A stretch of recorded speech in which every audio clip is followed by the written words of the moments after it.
Right, I feel like this is quite an important video that I need to make because I thought about it the other day. So try and bear with it. Anyway, if we think that Reform are looking like they're most likely going to get into power at the next general election, and they are skewed massively to the right, so whether you believe that what the government are peddling, the media are peddling, they are right-leaning party. So we're going from the left, which is Labour, to the right, which is Reform. There's always a balance in the world. There's always, you have to go from one thing to another to kind of balance it out, which is probably why a lot of people are comfortable in voting for Reform, because they want to get an equilibrium back to what they believe the UK was a norm. Now, if the right-wing party of Reform are in power, there's going to be a lot of the left, or slightly leaning to the left, that are a bit sick of what Reform are doing. So they're going to be looking for a more left-leaning party. Now, if we look at Labour got into power at the previous general election, they had a little over 9 million votes. It was a very low turnout. 59% of all registered voters voted. 9 million people voted to get Labour into power.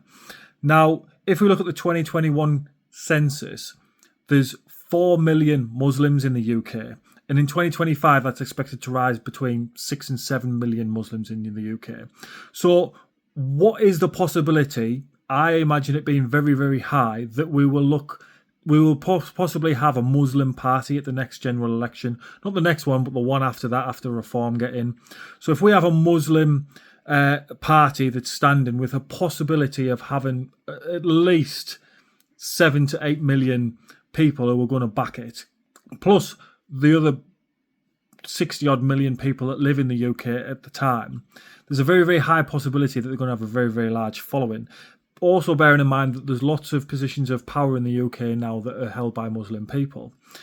What is that going to look like, and how is that going to change the country moving forward, and what policies would such a party have?